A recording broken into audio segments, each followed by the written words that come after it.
2050-luvulla. Tervetuloa 2050-luvulla podcastin pariin. Minä olen Juni Sinkkonen ja tässä jaksossa keskustelen ympäristövaikuttaja eräopas Hak Middegen kanssa kestävästä elämäntavasta. Vierailen Hakin perustamassa Nomadstownissa, jossa pyrkimys ekologisuuteen ei jää vain sanojen ja ajatusten tasolle, vaan määrittää kaikkea toimintaa. Jakson ensimmäisessä osassa tutustumme Nomadtowniin ja saamme kuulla sen perustamisesta. Hak Middegen, tervetuloa. Moi. Kerro vähän itsestäsi. Okei. Olen ihminen ja tykkään ruokaa ja välissä pitää mennä vessaan ja tykkään juo nestettä ja hengittää ilmaa ja tykkään yhteisöstä ja terveydestä ja mitäs muuta. Minkä ikäinen sä oot? Eilen minä laskin ja se on 40 tällä hetkellä vielä. Sä oot alun perin Saksasta, eikö juu? Joo, se oli ei oli mun valinko. Se oli vahingossa olin syntynyt siellä paikassa, missä ihmiset kutsuu Saksaa. Aivan. Mikä toi sut tänne Suomeen? Greenpeacessa olin ollut töissä ja sitten olin ollut siellä 2005 Forest Rescue Stationin koordinaattori vähän aikaa ja siellä syntyi rakkaus ja myöhemmin myöskin lapsia. Nythän me ollaan siis Joensuussa Nomadtownissa, jonka Hak on perustanut. Voisitko sä kertoa vähän tästä Nomadtownista lisää? Mikä se oikein on ja mistä se on syntynyt? Nomadtown oli syntynyt itse asiassa nuotiolla, kun kaverin kanssa mietimme, että onko mahdollista kävellä koko karhun polku ilman ruokaa. Ota vaan se ruoka, mikä löytyy matkalla. Ja se kokeilu meni sinne, että me menimme 1 kuukausi Jyväskylän alueen. Eli emme käveli se karhun polku, mutta porukalla olimme 2018 Jyväskylän alueella ja olimme 1 kuukausi ja yritimme olla ilman, ei käytä fossiilit, ei käytä rahaa ja ei tehdä mitään roskis. Ja se kuukausi oli niin huippu. Mä aina sanon se sneak peek into paradise. Ja oli yllättävän helppo ja sen jälkeen, mitä tuommoinen elämä minä haluaisin. Vähän yksinkertaisempi, mutta kuitenkin helpompi. Ja sitten mietin, kuinka tuommoinen voisi olla, että se on myöskin helppo muille osallistua. Ja myöskin, että en tarvi muuta liian pitkään Joensuusta pois. Kun ekokylät on Suomessa jo olemassa ja ekokylät on aika paljon sinne suuntaan. Ja se Nomadtown on Resilience Hub, so-called Resilience Hub. Ja Resilience Hub tarkoittaa, että se on paikka, mikä on impact, eli missä emme vaikuttaa, negatiiviset vaikutukset on mahdollista pieni. Ja myöskin, että meidän riippumattomuus on mahdollista iso.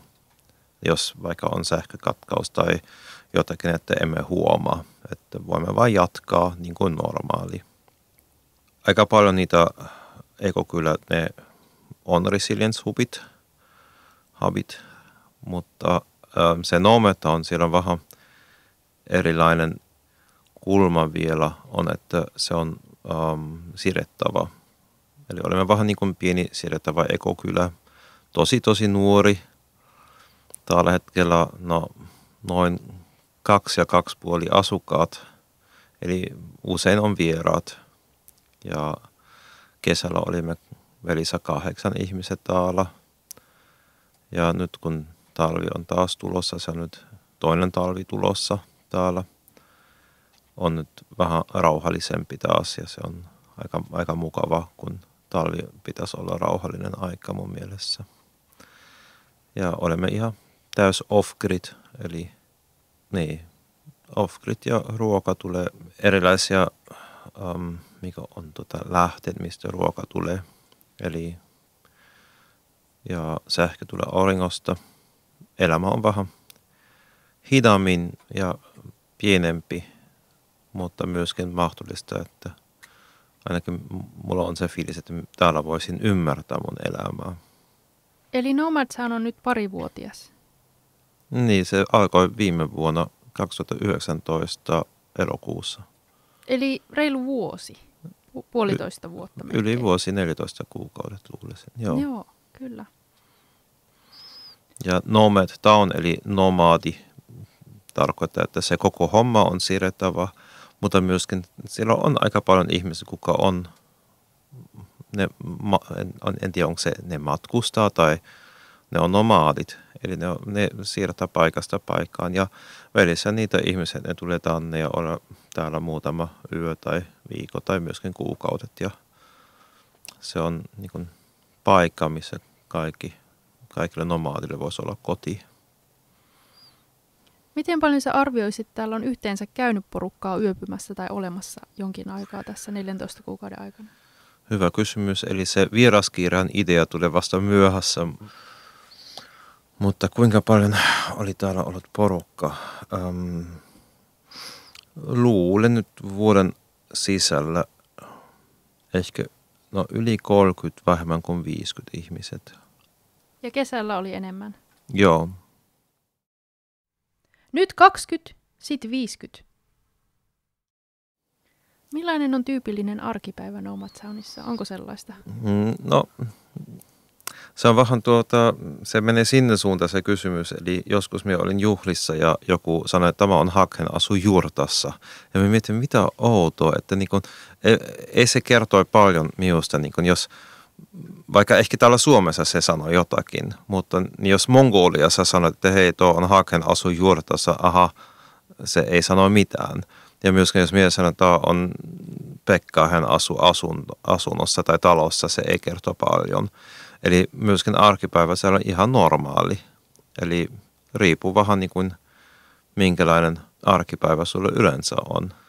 Mulla on niin kuin, mun arkipäivä on aika paljon niin kuin aktivismihommia, niin kuin teen paljon mikä on research netissä. Tutkimusta netistä. Sitten hoidan ruokaa ja tehdään hommia, niin kuin polttopuut ja haen vettä ja pestän pyykit, jos on pakko. Ja menen saunaan ja menen kaverille ja ihan normaali elämä. Pikkusen niin kuin mökkielämä. Pikkusen. Joo, täällä on kyllä, tämä on ilmeisesti tämmöinen rintamanmiestalon tämmöinen pihapiiri, missä me ollaan tällä hetkellä ja me ollaan tosiaan täällä Hakin Jurtassa tällä hetkellä.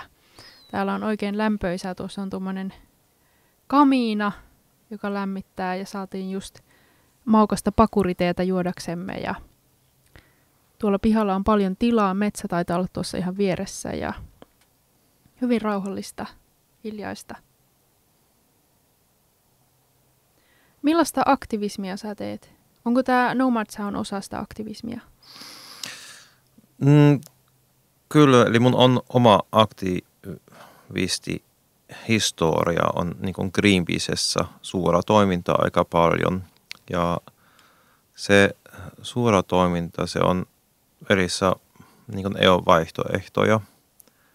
Ja aika usein aika paljon niitä stop Finnpulp tai stop Tuomonen tai lopeta tuo. Se on niin aika paljon niitä, onko se syyttävää tai syyttäminen vastustavaa. Tai, niin, ja minä luulen, että siellä on kaksi eri suunnat aktivismiin. Eli yksi on niin kuin näyttää muille, mikä on väärin ja yrittää vaikuttaa sen. Ja se on vähän se kysymys, niin kuin minkälaisia tarinat meillä on. Eli se, mun mielestä se vanha tarina, eli vaikka kapitalismi ja niin kuin se koko idea, että niin kuin se on mahdollista omistaa ja myöskin, että niin kuin me ihmiset ja luonto, niin kuin, että ne on kaksi eri asiat, tai me ihmiset ja ne eläimet. Eli ne on vanha tarinat mun näkökulmasta, niin kuin me tiedetään paremmin, mutta itse asiassa se vanhin tarina, se tulee vähän takaisin. se vanhin tarina, että me olemme niin kuin luonnon osa. Se on niin kuin vanhempi tarina vielä kuin vaikka se rahatarina. Ja minä luulen, se aktivismi, mikä täällä Nometonissakin tapahtuu, on yrittää kertoa uusi tarina. Tai yrittää lue se uusi tarina itse asiassa. Ei tarvitse kertoa, mutta niin kuin yrittää niin kuin lukea se tarina, mikä se voisi olla.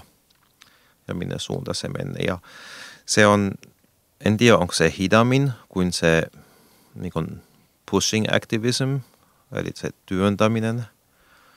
Mutta se on kuitenkin se on aktivismi, missä idea on enemmän niin kuin yrittää löytää polku ja tarjoa muille käsi, jos ne haluaa tulla mukaan. Eli tavallaan esimerkin kautta ja kutsumalla mukaan ja yhteisen tekemisen kautta, eikä niinkään vastustamalla jotain. Joo, oliko se kysymys? Anteeksi. Totesin vain tällaisena tiivistelmänä. Onko tämä tiivistelmäni oikeassa? Tiivistelmä. Like a summary. Niin, joo, niin. Niin. Kyllä. Myönteisen esimerkin kautta. Millaista palautetta sä oot saanut Nomadsoundista? Positiivit palautteet. Alussa se oli niin kuin vaikka perheen tai ystävien niin kuin porukasta tuli niitä kysymyksiä, niin kuin se koko idea muuta juurtaan. Eli sieltä tulee kysymyksiä tai myöskin palautteet, mikä meni vähän, no en tiedä oliko se negatiivi, mutta niin kuin, kyllä se osa kritisoitaa, niin kuin, kuinka se auttaa. Like, miksi teet tuommoinen, ei se auttaa, ei ole mahdollista kaikille tuommoinen elämäntapaa. Ja kyllä se on totta, eli ei ole kaikille mahdollista ja se oli mulle vaan mahdollista, koska mulla oli vähän rahaa ja minä ostin sen juurtaan. Ja se on, mikä on privileged. Etuoikeutettu. Niin, totta kai olen etuoikeutettu. Niin, että mulla on tuommoisia mahdollisuudet. Mutta yleensä palaute oli tosi hyvä, ainakin tänne asti. Entä tästä eteenpäin? Miten sä haluat kehittää Nomadsoundia? Tai onko sillä joku tietynlainen muoto, missä sä haluaisit, missä se olisi tavallaan valmis? Tai mikä olisi semmoinen ihanteellinen Nomadsoundin muoto? No tällä hetkellä se Nometa on se oli vaan semmoinen hätätilanteesta tehty ratkaisu, koska minä huomasin, että se elämäntapa, mikä oli niin kuin kaupungin so-called normaali elämäntapa, että se ei ole turvallinen, että se ei ole kestävä, se on vaarallinen, se on itsemurha mun näkökulmasta. Ja sitten mietin, okei, vaikka se juurta-asuminen ei ole ikinä ollut juurtassa, en tiedä toimiko se, mutta mietin, että minä olen jo nukkunut talvessa ulkona makupussissa, vaan makupussit ja kaloriat. Ja olin tyytyväinen, paitsi oli -30 astetta, se toimi, minä tiedän. Ja sitten tiedän myös, että tuommoinen pieni vaikka puolijoukkotelta tai semmoinen armeijan telta, missä on kamina, mutta ei eriste. Että siellä sen saa niin lämmin talvella, että voit ottaa hanskat pois. Ja luulin sitten, okei, juurta, eli meillä on, niin kuin me ihmiset, meillä on kokemus, tarpeeksi paljon kokemus, että juurta toimi. Ja luulisin, että se varmasti toimi tarpeeksi hyvin, että ei ole iso riski kokeilla. Ja luulen, että se isompi riski oli, jos en kokeilla. Ja minne suunta? Well. Eli siellä on se kysymys, niin kuin meidän selviytymisprioriteetit, kuinka niitä voimme hoitaa. Ja porukka sinne tarvitaan. Eli se ilman porukkaa ei ole mahdollista meille ihmiselle elää. Ja se paikka pitäisi olla tuommoinen, että se on helppo kaikille. Ja kyllä itse asiassa tällä hetkellä etsin, niin kuin viime vuonna kun muutin tänne, etsin jo eri paikkoja. Pikkusen kauemmas kaupungista, pikkusen rauhallisempi vielä, enemmän tilaa, ehkä jossain missä on vaikka joku luomumaatila jollain alueella. Ja se ei tarvi olla no-metown tyyli, eli ei tarvi olla sirettävä, mutta se resilience hub, se on mulle niin kuin tärkeä. Ja se no-metown, se on vaan niin kuin, se oli aika kätevä, että vaikka täällä paikassa se talo, mistä se, mikä täällä tontilla on, se on niin kuin, ne kaikki rakennukset on pahassa kunnossa. Jos niin kuin ei olisi oma juurta, täällä ei ole mitään arvo. Ja se koko tontti oli yli 5 vuotta tyhjä, koska ei kukaan voi vuokrata toi talo. Ja tuommoisia paikkoja etsitään, missä on joku vanha infrastruktuuri, mikä ehkä on helppo korjata pikkusen, vaikka se sauna täälläkin. Käytämme se sauna, mikä oli täällä jo. Ja se lato, mikä on.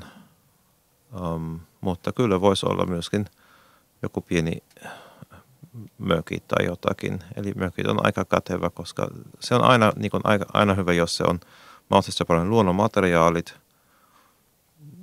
ja myöskin kirjoitusmateriaalit ja sitten pieni tila, että ei tarvitse paljon energiaa ja myös että ei ole vesiputket, että se voi olla kylmä, jos ei ole käytössä, jos olet poissa.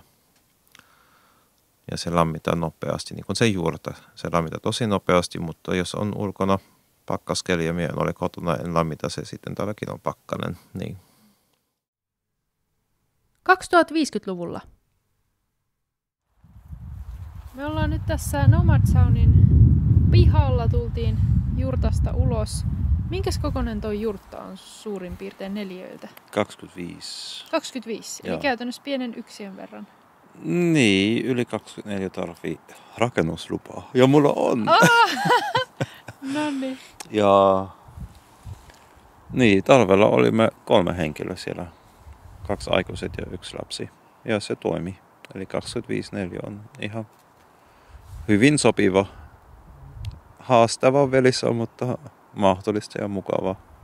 Ja onhan täällä tosi paljon muuten tilaa. Täällähän on metsää tuossa. Näkyy jotain rakennuksia tuolla vähän kauempana tuon metsikön takana, mutta sitten tässähän on tuollaisia muita telttarakennuksia tai vastaavia. Mitä noi on noi? Tuossa on ainakin 2 tuollaista isompaa. Joo, eli silloin yksi, se on vähemmän kuin 24 kokoinen kotamuotoinen tai jurtamuotoinen teltakin. Ja se on vanha Norjan armeijan telta, missä on aika kestävä runko. Se on mielenkiintoinen telta. Sain se jossain kirpputorilta. Ja minä luulisin, että se on aika hyvä niin kuin sellainen nopea ratkaisutelta, jos joku tulee tänne ja tarvii majoitus. Ja se on tyhjä tällä hetkellä. Ja vaikka keväällä mulla on suunnitelma niin kuin purkasen juurta, se on hyvä niin kuin kerran vuodessa purkasen juurta ja rakentaa se takaisin, että niin kuin katso kaikille paikoille ja tee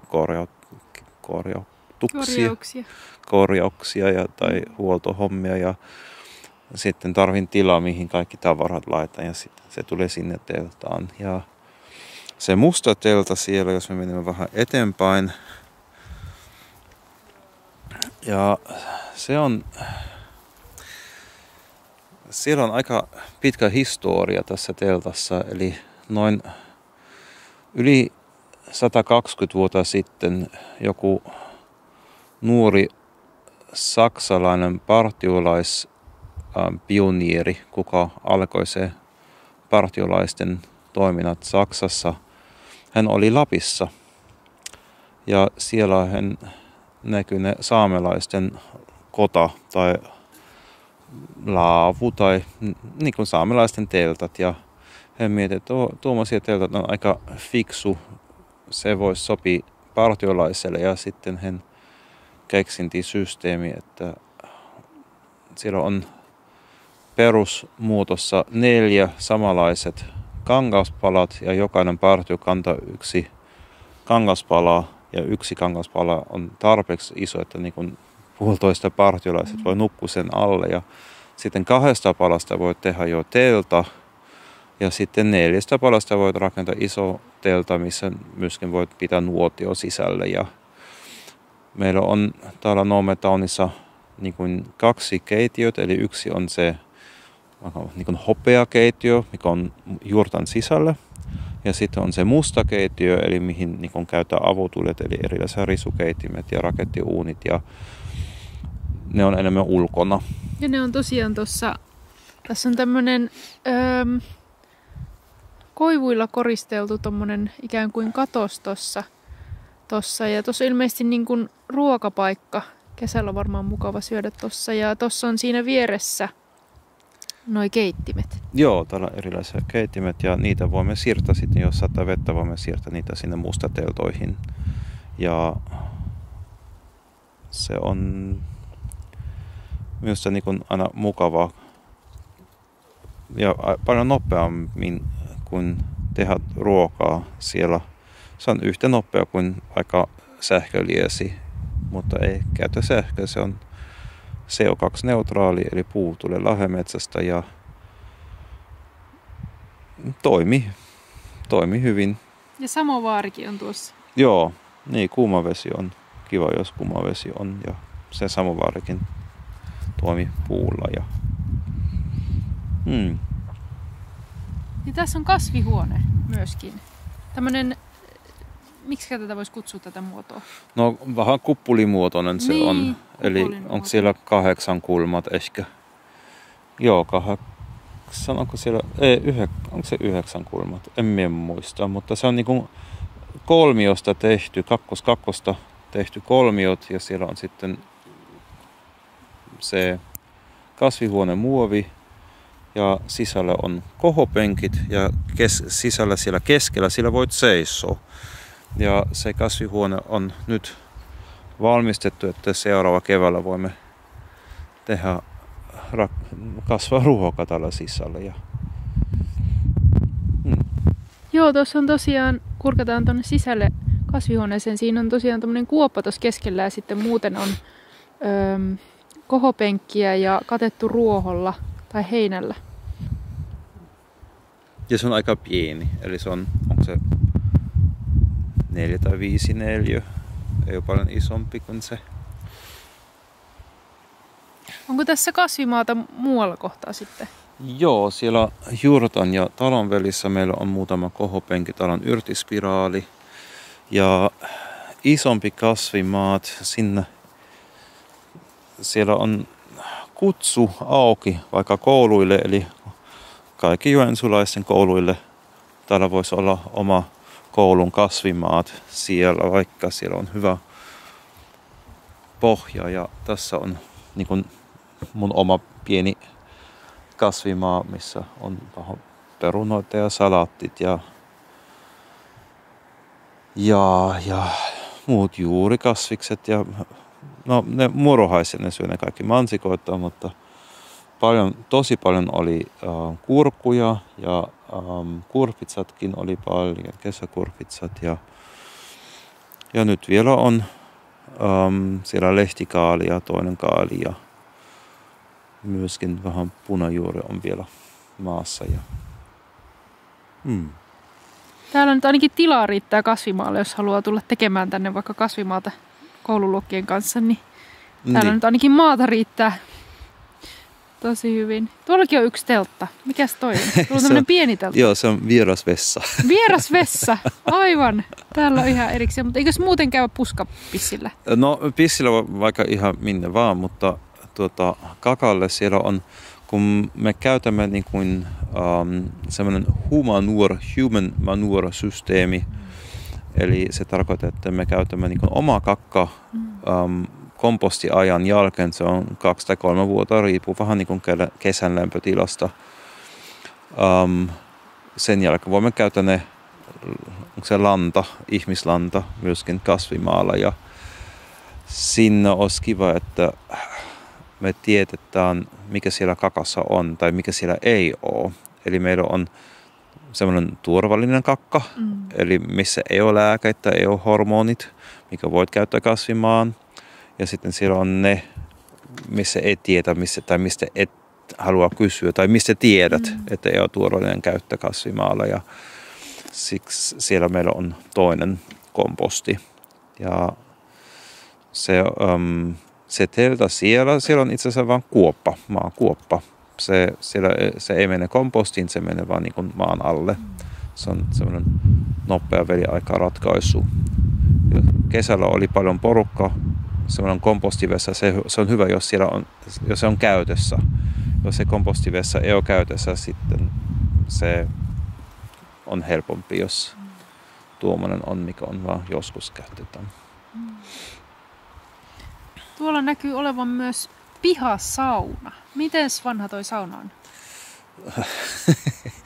Mitäs vanha? Se on, minä luulen, että se koko talo ja pihapiirin rakennukset, ne oli rakennettu joskus sodan jälkeen, 50-luvulla minä luulen. Ja se sauna on varmasti 70-luvulla, en oikeasti tiedä, mutta kuitenkin varmasti yli 30 vuotta, yli 40 vuotta vanha. Ja ei hyvässä kunnossa, ei mitä täällä on hyvässä kunnossa, ne rakennukset, kaivo on hyvässä kunnossa, eli kaivovesi on ihan niin kuin juomalaatuinen ja sitten se puuliiterikin on hyvässä kunnossa, mutta se sauna olisi kiva niin kuin rakentaa jotakin, ehkä siirrettävä. Se on yksi idea rakentaa semmoinen vaunu, missä on sauna ja varasto ja vierashuonetilaa. Että meillä on sitten siirrettävä ja jakava siirrettävä infrastruktuuri, jos me muutamme toisen paikan, että ne tärkein infrastruktuuri on mukaan. Tuolla näkyy myös tommonen valkoinen, vähän niin pyörähkön muotoinen asia tuolla enemmän metsikön laidassa. Mikä se oikein on? Joo, se on yhden kaverin projekti. Eli hän yritti, niin kuin, mikä on se minitalo vai? No se minimi, niin kuin mikä on mahdollista, jos on vain yksi neliötilaa. Ja se, niin kuin, se on pallo. Se on pallomuotoinen, myöskin geodeettinen, eli kolmiosta tehty, vähän niin kuin jalkapallon näköinen tai joku satelliitti, mikä on niitä, what is weather radar? Joskus on nähnyt siellä niitä Säätutka vai joku? Sääpallo tai joku. Niin, mikä on radar? Radar, eikö se tutka? Tutka, niin. Ja se onko se vähemmän kuin 3 metriä läpimitta. Ja siellä on yksi neliötila alhaalla. Ja siellä se on vaan niin mikä on like a study project, mikä se on. Me vaan kokeillaan mikä on mahdollista. Se ei ole valmis asumiskelpoinen talo, mutta se on vaan idea kokeilla mikä on mahdollista. Ja siellä on idea, että sitten tulee pieni kamina sinne sisälle ja keskelle tulee semmoinen nukkumataso, mikä voit päivällä ottaa pois. Sitten pöytä ja penkit sinne ja vähän kaapit ja eriste. Ja sitten se on aika kevyt, halpa, mahdollinen asunto. Joo.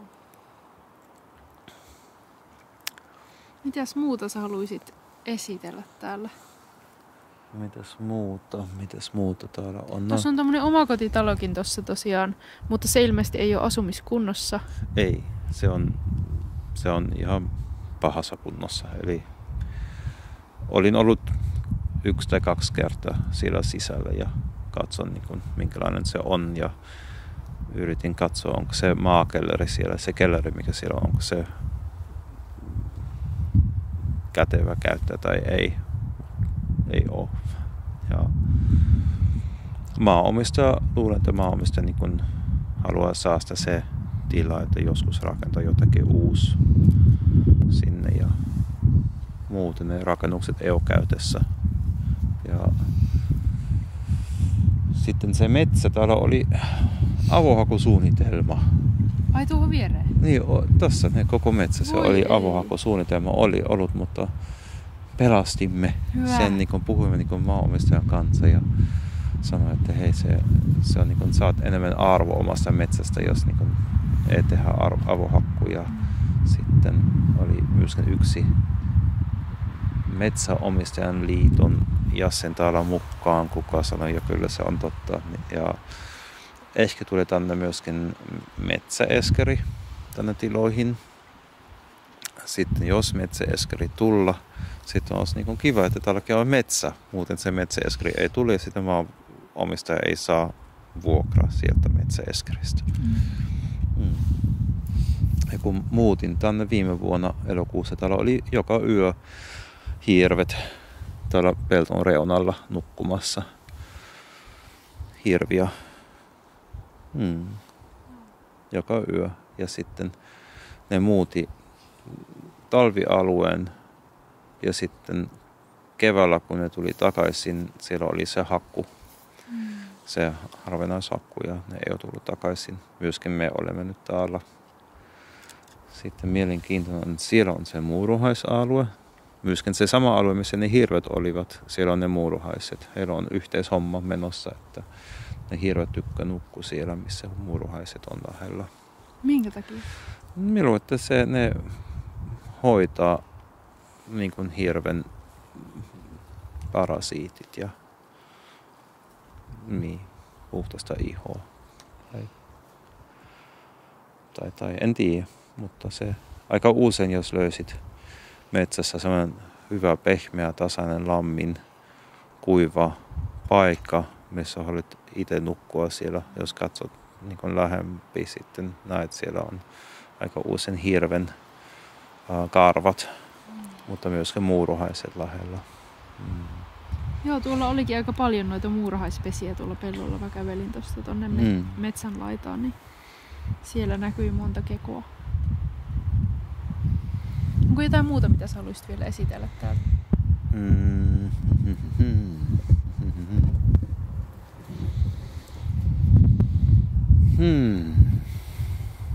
Ehkä mielenkiintoinen se maakelleri. Meillä on tässä musta teltan takana, meillä on semmonen, emme tarvitse ehkä mennä sinne, mutta siellä on 2 tynnärikokoinen ja 2 tynnyrisyvyn kuoppa, missä on vaan peltikansi päällä. Ja siellä on lämpötila vähemmän kuin 10 astetta. Myöskin kesällä oli siellä vähemmän kuin 10 astetta. Ja niin ne kysymykset aina on, jos niin ihmiset tulee tänne ja kuinka voit säilyttää ruokaa, jos ei ole jääkaapia. Kyllä täällä on jääkaapi, mikä ei tarvitse sähköä. Siellä on niitä systeemit, mikä on.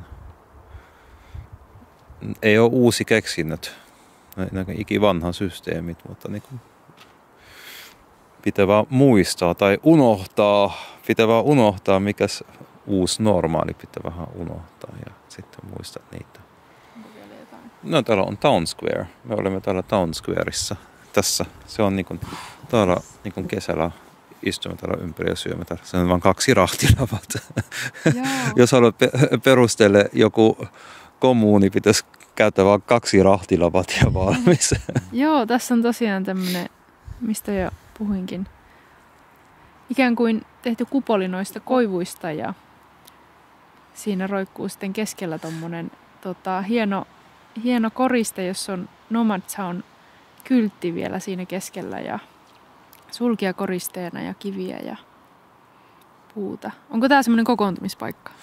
Kyllä, täällä on yleensä missä elämä tapahtuu kesällä, kun on tarpeeksi lammen ja porukkaa on. Ja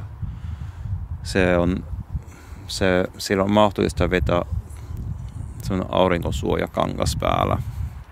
On tosi paljon aika aurinkoinen paikka tämä on. Ja niin, se on. Sitten meillä on erilaisia teltat vielä, niin kuin pienempi teltat, niin kuin sissiteltat, jos tuli tänne porukka ja heillä ei ole asumistilaa. Siellä on mahdollista laittaa kamiina.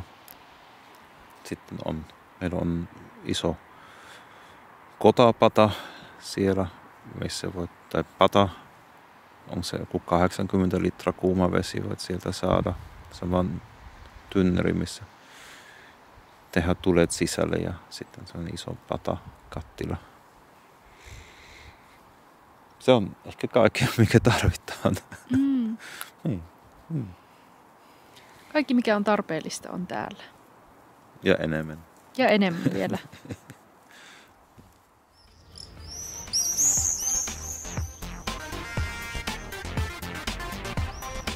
Podcast on tehty osana All Youth-hanketta, joka on strategisen tutkimuksen neuvoston rahoittama. Joensuun normaalikoulun lukio ja Itä-Suomen yliopisto ovat olleet mukana mahdollistamassa podcastia.